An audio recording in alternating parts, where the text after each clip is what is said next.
बिहार में विधानसभा चुनाव का ऐलान हो चुका है। सभी राजनीतिक दलों ने चुनाव आयोग की ओर से तय की गई तारीखों का स्वागत किया है। ऐसे में इस बार चुनाव के मैदान में नए चेहरे भी सामने आ रहे हैं, जिनमें गोपालगंज विधानसभा 101 से भारतीय जनता पार्टी के कद्दावर नेता अनूप कुमार श्रीवास्तव भी अपनी दावेदारी पेश कर रहे हैं। पिछले चुनाव में इनकी बागी तेवर की काफी चर्चा थी। क्या इस बार भी वैसा ही कुछ देखने को मिलेगा? क्या पार्टी इनको टिकट दे सकती है? आइए सुनते हैं हमारे खास बातचीत में। नमस्कार, मैं हूं सोमेश्वर तिवारी VSR न्यूज से, और आज आप लोगों की खास मुलाकात होगी भाजपा के कद्दावर नेता अनूप कुमार श्रीवास्तव जी से। अनूप कुमार श्रीवास्तव जी जिले की राजनीति में अपनी एक अलग पकड़ रखते हैं। अभी सारण जिला के प्रभारी हुए और जिला अध्यक्ष रहे हैं भाजपा के गोपालगंज से, और प्रदेश कार्य समिति सदस्य हैं। आज हम आप लोगों को रूबरू कराते हैं सीधे अनूप कुमार श्रीवास्तव जी से। जी सर, आपका स्वागत है। नमस्कार, बहुत बहुत धन्यवाद। बिहार विधानसभा चुनाव का बिगुल बज चुका है। क्या आपको लगता है कि कोरोना काल में यह चुनाव ठीक समय पर हो रहा है? देखिए, चुनाव का अपना एक समय होता है और चुनाव का काम देखना निर्वाचन आयोग का है। कोरोना के संकट के कारण पूरा विश्व तबाह है, लेकिन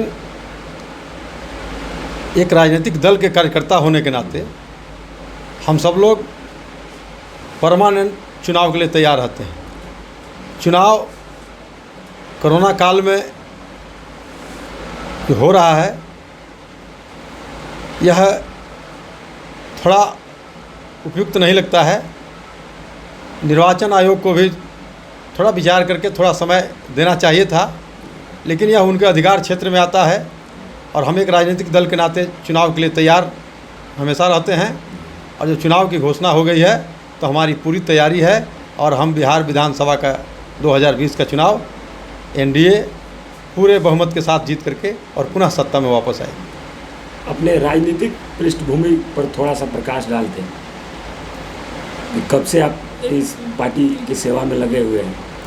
कि मैं वर्ष 1973 में जब 7वीं की परीक्षा पास किया था और संघ के शाखा में गया और एक स्वयंसेवक के रूप में अपनी यात्रा प्रारंभ करके, और कॉलेज के दिनों में मैं अखिल भारतीय विद्यार्थी परिषद का कार्य किया और फिर वहीं से JP आंदोलन प्रारंभ हुआ। और JP आंदोलन में चूँकि हम लोग अभी बालिग नहीं थे, तो जो लोग भूमिगत थे नेता, हमारे संघ के नेता थे, जनसंघ के नेता थे, और उन लोगों तक संदेश, गुप्त संदेश पहुंचाना, एक बाल स्वयंसेवक के रूप में हम लोगों पर किसी की शंका ना हो, इस तरह वहाँ से प्रारंभ करके और फिर विद्यार्थी परिषद होते हुए और भारतीय जनता पार्टी की राजनीति में हमने काम प्रारंभ किया। और मैं जमशेदपुर से, चूँकि पढ़ाई लिखाई के लिए मैं वहीं रहता था, तो वहाँ से स्वयंसेवक, विद्यार्थी परिषद और फिर भारतीय जनता का काम प्रारंभ किया। तो मैं पहली बार, मुझे याद है, जमशेदपुर जिला के टेलको मंडल का मैं कार्य समिति का सदस्य बना और फिर विशेष परिस्थितियों में मैं गोपालगंज अपने पैतृक के गांव पेनुला खास में रहने का निर्णय किया वर्ष 1987 से। और 1987 से लगातार भारतीय जनता युवा मोर्चा का मंडल अध्यक्ष से लेकर के और जिला के उपाध्यक्ष, महामंत्री, फिर प्रदेश कार्य समिति सदस्य और फिर भारतीय जनता पार्टी जिला कार्य समिति के सदस्य के रूप में मैं मूल पार्टी में काम प्रारंभ किया। और उसके बाद मैं लगातार प्रदेश कार्य, जिला का मंत्री, जिला का उपाध्यक्ष, जिला का महामंत्री, फिर जिला अध्यक्ष के नाते 2-2 सत्र मैंने काम किया। और 2010 से मैं लगातार प्रदेश कार्य समिति के सदस्य के रूप में अपना सेवा दे रहा हूं।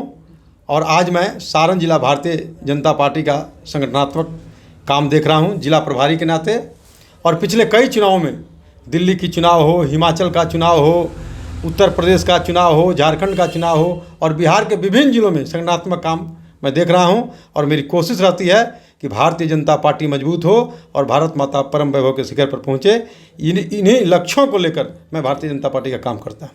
पिछले विधानसभा चुनाव में आपके तेवर बागी थे, क्या इस बार पार्टी आपको टिकट नहीं देगी तो क्या वो तेवर फिर से वहीं रहेंगे, बागी तेवर में रहेंगे आप?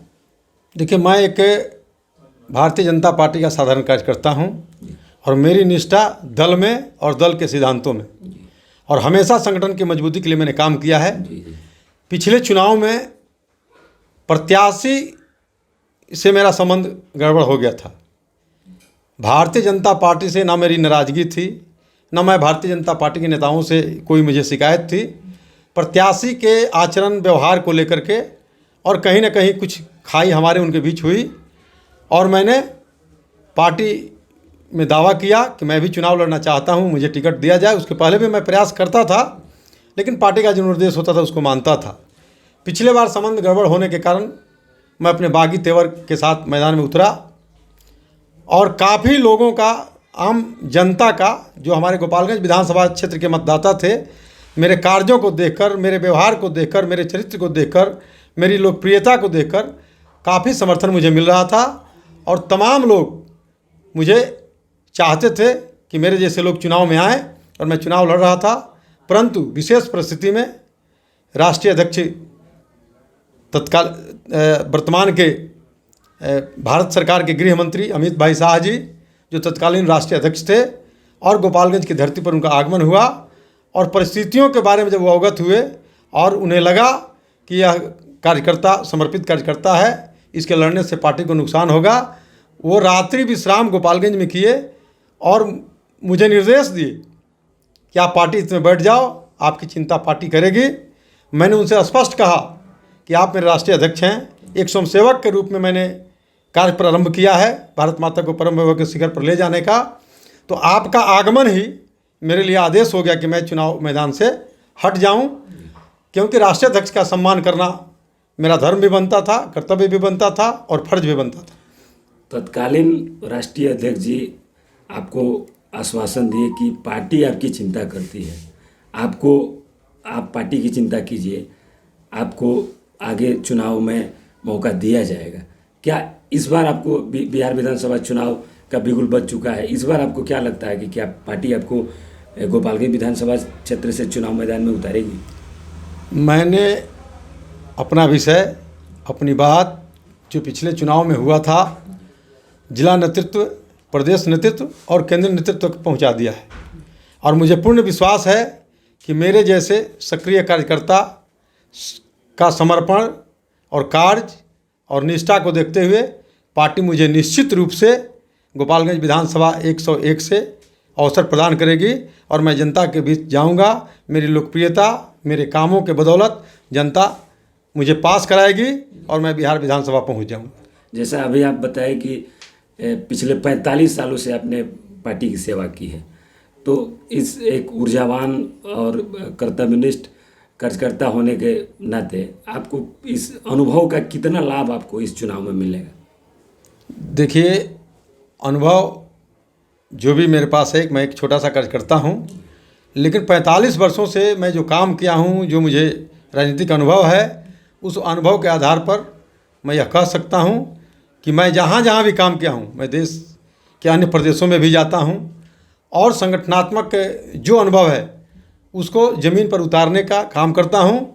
और इस बार के बिहार विधानसभा चुनाव में भी पार्टी ने मुझे जिम्मेवारी दी है। पिछले 1 वर्षों से मैं छपरा जिला के जो 2 लोकसभा और 10 विधानसभा हैं, मैं उसका काम देख रहा हूं, और बूथ स्तर पर हमने पार्टी को सशक्त रूप में खड़ा किया है।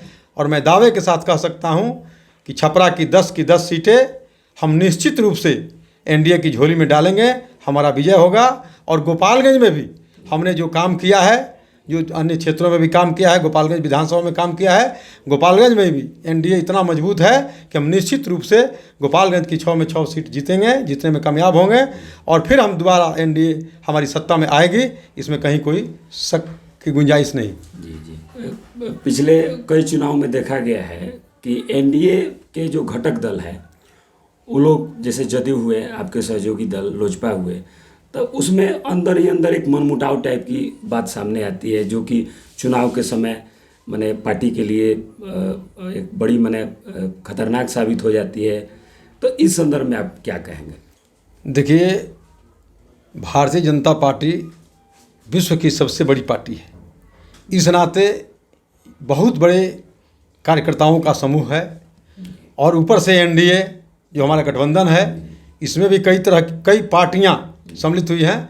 तो जहां ज़्यादा परिवार में लोग होंगे वहां थोड़ा मतभेद होगा, लेकिन मैं दावे के साथ कहता हूं कि एनडीए में कोई मतभेद नहीं है, कहीं कोई मतभेद नहीं है और ना मनभेद है।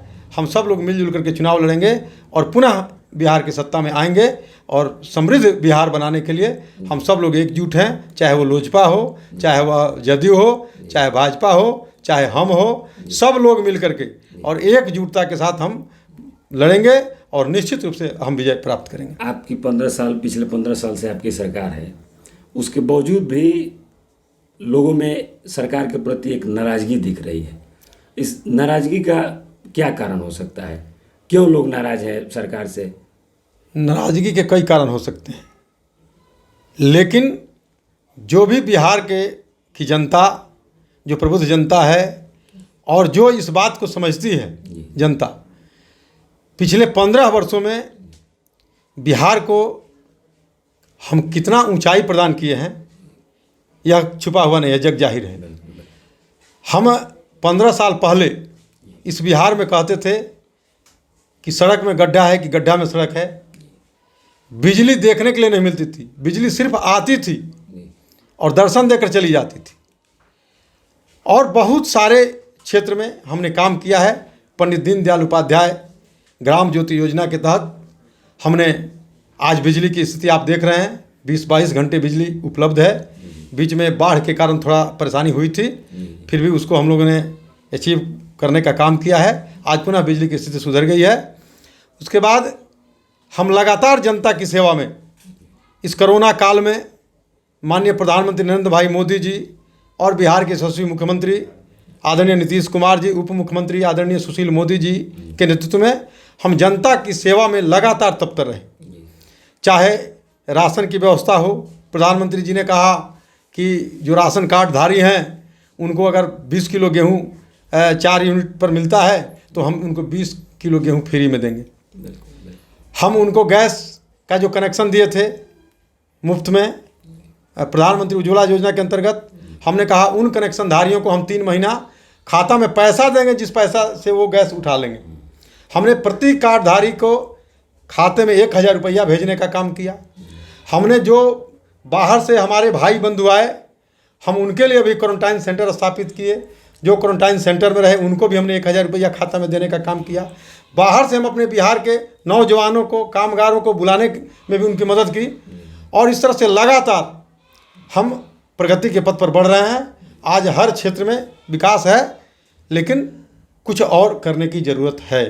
और मुझे पूर्ण विश्वास है कि पुनः जब हम सत्ता में आएंगे तो इस बिहार में न कोई समस्या होगा और न कोई यहाँ हलचल होगी, और सभी लोग संपन्न होंगे। हर क्षेत्र में विकास होगा और विकास में कहीं कोई भेदभाव नहीं किया जाएगा। सबका साथ सबका विकास के नारे के साथ हम सबका विकास करेंगे। पहली बार जब सत्ता में आपकी एनडीए सरकार आई बिहार में 2005 में, उस चुनावी सभा में आपके जो सीएम साहब हैं माननीय नीतीश कुमार जी, उन्होंने मीरगंज के चुनावी सभा में एक सवाल और उसका जवाब उन्होंने खुद दिया था कि चुनावी सभा के दौरान उन्होंने घोषणा किया था कि चीनी मिल अगर चालू नहीं होता है तो इस मीरगंज की धरती पर मैं दोबारा चुनावी सभा नहीं करूंगा। आज उनकी सरकार भी है, बंद चीनी मिल भी है, और वह जनता भी है, और वह कैंपस भी है। तो आज तक 15 साल का शासन बीत गया, उसके बावजूद भी चीनी मिल चालू नहीं हो सका। इसके बारे में आप क्या कहेंगे? देखिए, चीनी मिल गोपालगंज की आवश्यकता है जी।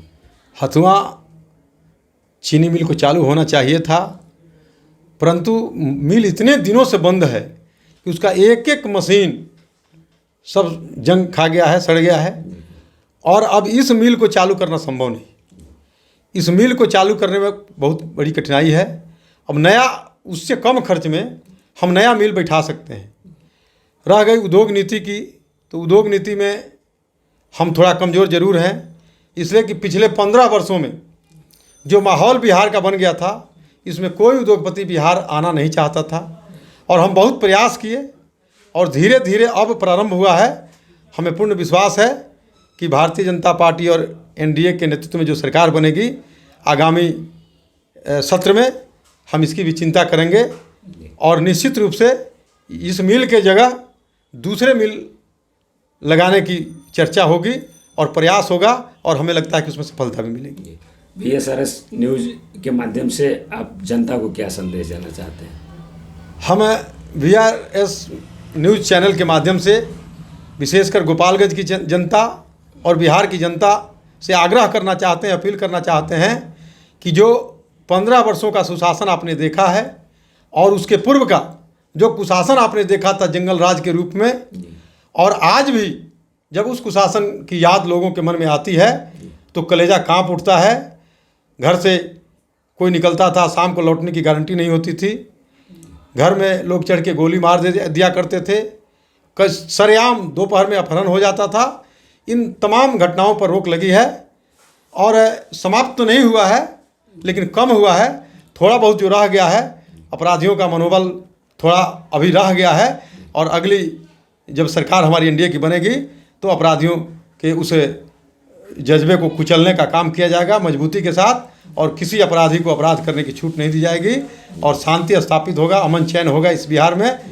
तो इसके लिए तमाम बिहारवासी एक बार पुनः पिछले सरकारों की तरह जो केंद्र में नरेंद्र भाई मोदी की सरकार काम कर रही है, फिर बिहार में डबल इंजन की सरकार काम कर रही है और जिस तरह से विकास के आयाम चारों तरफ फैले हुए हैं, आप एक बार नरेंद्र भाई मोदी के हाथों को मजबूत करते हुए और इस बिहार को पुनः नरेंद्र भाई मोदी के हाथों में सौंप दीजिए ताकि डबल इंजन की सरकार मिल करके और इस बिहार का संपूर्ण विकास के साथ साथ गोपालगंज का भी चहुमुखी विकास हो। यही हम अपील अपने बिहार वासियों से करना चाहते हैं और आपके इस चैनल के माध्यम से हम ये भी कहना चाहते हैं कि आदरणीय प्रधानमंत्री नरेंद्र भाई मोदी ने जो सेवा भाव से काम करने का काम किया है, शायद ही ऐसा प्रधानमंत्री फिर हमको मिले। इसलिए ऐसे नेतृत्व के हाथ में बिहार रहे, यही बिहार के उन्नति का सबसे बड़ा कारण बनेगा।